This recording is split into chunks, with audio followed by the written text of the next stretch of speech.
Hi, I'm DJ Rad Key, and welcome to what is now my 56th vlog in the series. It is Sunday, August 19th, 2018.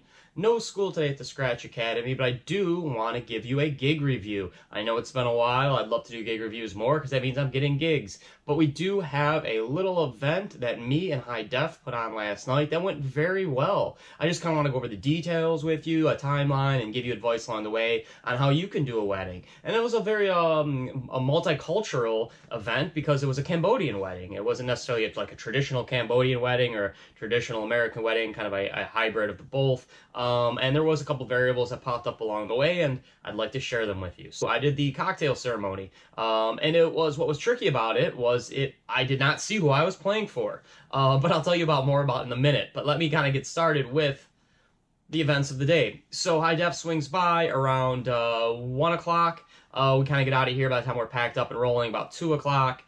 Get to the gig roughly 2:30ish before it's all said and done.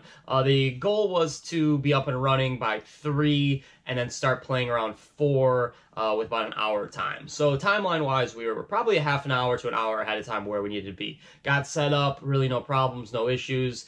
Did learn something, which I'd like to share. If you are at a venue, do not put tape on the walls because a lot of the nicer venues, like this hotel, it was a Renaissance and Plantation. It was fairly nice. It wasn't a luxury hotel, but it was nice. They do a lot of fresh paint touch-ups, and they do a lot on the base. So if you put tape on the base, fresh paint is going to peel right off. When you put, especially a heavier gauge duct tape that I use, it definitely will take paint off, especially if the paint is newer. If it's a wall that's been painted for a couple of years, it probably won't make a difference. But a gentleman did mention to me, somebody in management was like, oh, hate to tell you this, but you really can't tape those walls. And I mean just on the bottom trim to cover the wires. So something to think about. Before you put tape on the walls, you might want to ask somebody, hey, is it cool? And again, it wasn't on the wall, it was on the trim. And as the gentleman had predicted, as they pulled the tape off, the paint came off. So again, he saw that. It was not that crucial of a deal. It was along the trim and only in a very few small spots. But try not to tape on walls. Good advice. Me and High Def kind of went over the rundown of the events. He mentioned to me, hey, okay, you got your cocktail set. It's probably going to be about an hour, and I need you to play the 2 songs for the entry of the bride and groom. Cool, I got all this down, no problem. All that, check, and a great cocktail set. One variable that I didn't really think about was the time was much longer. My cocktail set was fine, but preceding my cocktail set was what would be like an opening ceremony set, and it was basically just lovey-dovey instrumental versions, a wedding, Americanized wedding environment song-wise. But it would have been cool to play some Cambodian music. It would have been super cool. Since the majority of people there were Cambodian, it would have been cool to play like some traditional Cambodian wedding music, which we didn't have. We should have had.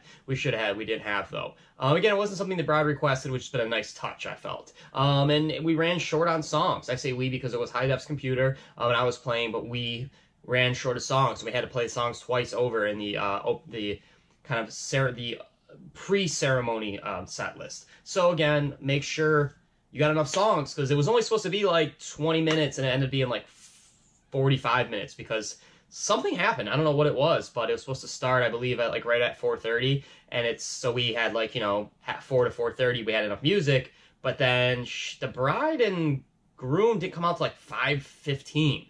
So again, we had to play songs over, which wasn't a big deal, but you never know. It's a wedding, things can happen. So have extra, we'll say ceremonial music is always a good thing. So ceremony goes well, everything is great. As the ceremony flips, what they do is they put everybody outside into the hallway, which has a great view. It's overlooking a small man-made lake it's more central Florida, but it's not near the ocean, but it does have a nice little lake, a nice view. So people are now put outside, and they're reconfiguring the ceremony area to become the now dance floor and tables and bars. So they put a bunch of people in on the staff, and they've got tables and chairs moving and so on and so forth. The DJ booth is staying in the same spot. So what we did, we took the speaker, and I had made sure I had enough extension cord and XLR cables so I could take the speaker and put it outside, and then they could shut the door. So that wasn't an issue. The tricky part was I couldn't see anybody. I thought there would be some form of visual I could see through a window, or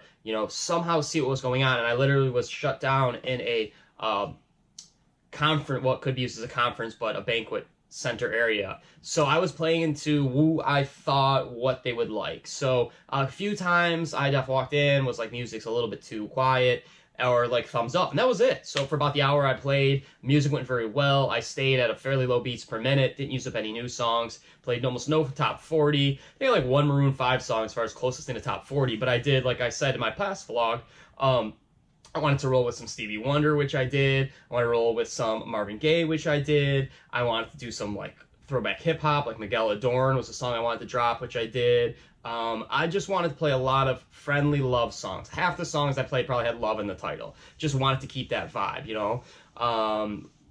I thought I did a great job. High Def complimented me multiple times, so that was good.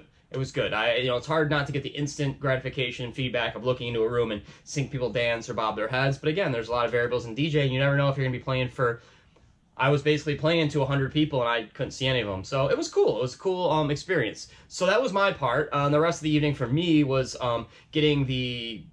assisting High Def and whatever he needed being assisted, maybe adjust the speaker higher or lower, whatever it needed to be. At one point, there was people coming in for requests, and he was like, just figure out what they need, and then people kind of saw me and start coming to me, and that's what they seem to do. I notice when I do hang out with DJs that usually people come to me first. It's an easier filter, too, and there was a demand, again, like I said earlier, for Cambodian music, and I asked High Def, I'm like, do you have any Cambodian music? And he's like, no, they said specifically not to worry about it, which is cool. And again, no, it's not a strike against High Def or myself, being unprepared or so, but we should have had a couple songs. I did an Arabic wedding once, and I knew they were gonna want some Arabic song at some point. So like I did have like 3 Arabic songs, and I don't even know if they were like the most popular ones or whatever. It was just like YouTube, and I found an artist, and I had 3 of them, and I played all 3. So just like have something in your back pocket. So the one thing we did learn, and me and High Def did speak about this, was yeah, we should already. But here's how we kind of got around that. So what you can do is a 4-channel mixer. Again, I talked in the past vlog about a 2-channel mixer compared to a 4-channel mixer.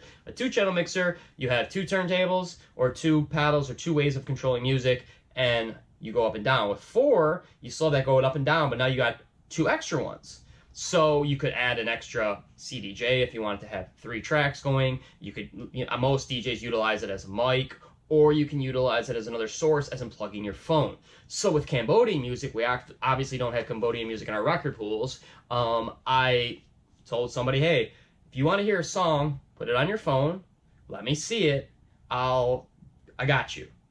So, of course, the father of the bride's like, I want a traditional Cambodian flute song. And this is when my boy High Def was like, killing the dance floor. And it's like, there's that thin line. It's like, it's a father of the bride, Cambodian music can be cool, but right now you got a packed dance floor, bro. Don't pop that bubble. So he did a good job. I think myself and him both did a good job of filtering out what was a necessity to play and what was just like, maybe we'll get to you later, but we really don't. He had mentioned, and I wasn't super familiar with the moment at the time, but he's like, yeah, they wanted to do cake cutting, and this is High Def speaking to the bride, and he's just like, I really don't want to stop for cake cutting. And I agree with him. It was too late in the night to stop for cake cutting. Cake cutting would have been like, it's still light outside, and people are just wrapping up dinner, and you still got the cocktail vibes, and you got the cake cutting. But he was talking like, they were talking like 10:30 at night at this point. Dance floor is rocking. You stop for a cake cutting, 15 people are leaving. They watch the cake cutting, they eat the cake and leave, or it's that time. And I always reference to this, I always feel like this dance floor, especially a wedding like that, is a bubble. And the bubble can keep on bigger and bigger, bigger, bigger, bigger. And the bubble might pop because it might be the end of the night, something might happen, but there's a bubble. But that one little pinprick, that one bad song, that one slow moment will pop that bubble.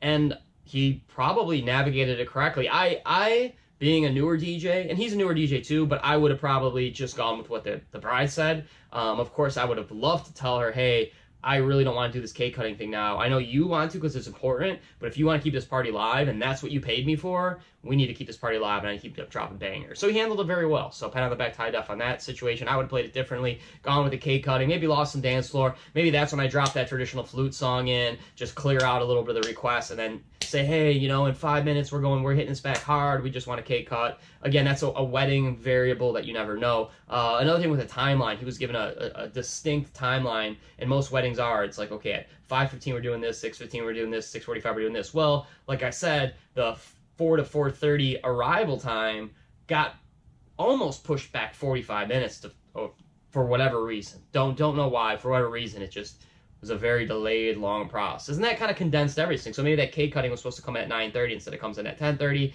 A 9:30 vibe is way different than a 10:30, way different than 11:30, way different than 12:30, especially at a wedding. And at any nightclub or whatever, an hour makes a huge difference depending on, alcohol consumption, how people are tired. It's been a long day. It's not your average day for most of them. They're from out of town. They're staying in a hotel. So for them to keep the party going, you really need to keep the party going. And if you stop for cake cutting and they stop to take a break and be like, wow, now that I've sat down and eaten this cake, I'm really tired, So again, you got to think about variables like that. The bubble burst and verse, playing requests and having a good time. But overall, the gig went great. Again, it was great to play a gig. It's been a while. A small hour-long set, but I thought I did really well. I now have an awesome cocktail lounge setup whenever I need it. And just kind of moving forward. No gigs scheduled on the near horizon. That was kind of my only gig of the month, unfortunately, and it will be my slowest month, one gig. Unless I can scoop up something in the next 11 days, it is what it is. But that's life. That's life, and I'm an adult, and I'm going to adjust to it, and I'm going to figure out ways to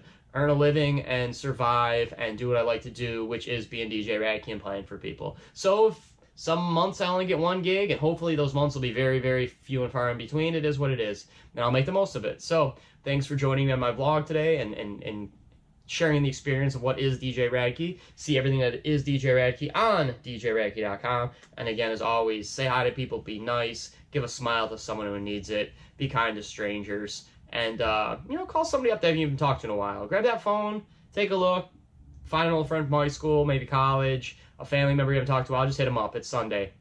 Why not, right? Again, be good and peace.